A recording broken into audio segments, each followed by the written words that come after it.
Today we're at Quailwood Elementary, home of the Cougars, and we're here to...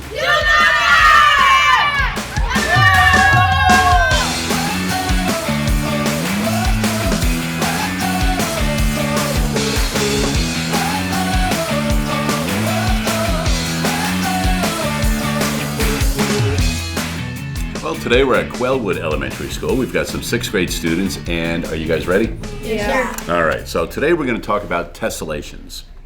So first of all, have any of you ever even heard of the word tessellation? Yes. What have you heard about tessellations? My dad, but I kind of only heard that from what he said is, I can't really remember, but something about like the scores of a test. Could be. Tessellations. Right? So tessellations are patterns, okay, that repeat themselves. So can you think of anything that you've seen that is a pattern and it repeats itself over and over again? Our daily routine, like how we just get up. Okay, so that would be something that you follow a pattern, right? So take a look at the floor back there by the door. You see that with the squares and triangles and rectangles and stuff? You see how that pattern continues to replicate itself? Yeah. That would be kind of like a tessellation. Okay? It's a pattern and it repeats itself over and over again. All right?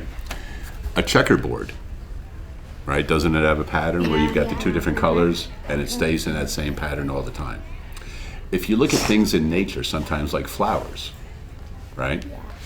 There's a pattern to them, okay?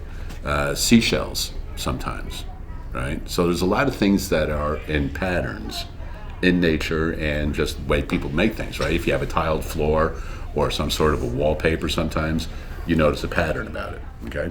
So let's take a look at tessellations, all right? So a regular polygon is constructed from regular polygons, all right? That type of a tessellation. Equal sides and equal angles, you're going to have a regular polygon, all right? So take a look here. So will this be able to tessellate? No, because see how that part's not going to fit in there? It's a triangle. Right, and you need a wider space for that to fit in, right? Okay, so you could study patterns and make tessellations and study them and be a famous mathematician, all right? Just like Kepler was, all right? So here you've got regular tessellations, right? You've got triangles. You guys see how they all fit and you can make a pattern, right? Squares is pretty simple, right? And then hexagons. You see how they all fit together and they'll continuously fit like that for as long as you want to keep going, all right? So that's using regular polygons, okay? This, once again, is not, because do you see the space in the middle? Yeah, it's a diamond. It needs a rhombus. Right, it does.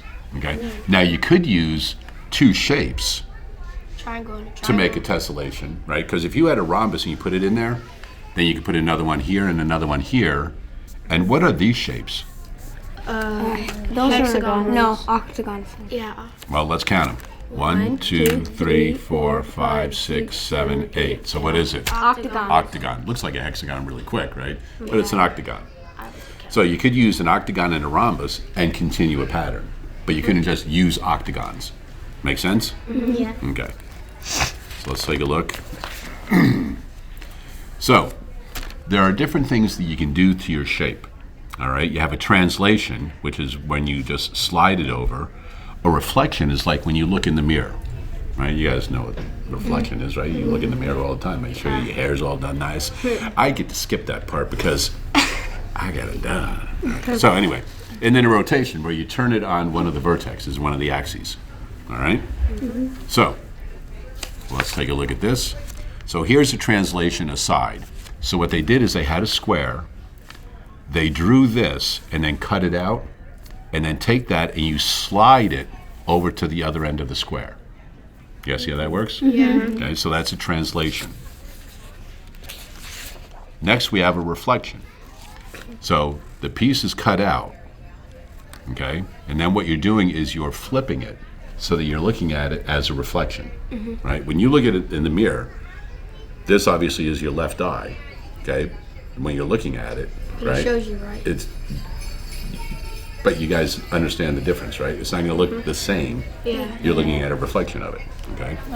Like somebody switching around. And the last one is a rotation, where what they did is they cut it out, and then what they did is they turned it and put it down on the bottom on the vertex. So the corner is the vertex, okay? So these are some basic vocabulary terms and the ways that you can work with tessellations. You guys kind of got the idea? Yep. All right, because what we're going to do next time is we're going to work with tessellations and start making some. Sound good? Yeah. All right, we'll do that next with the 6th grade students at Quailwood Elementary.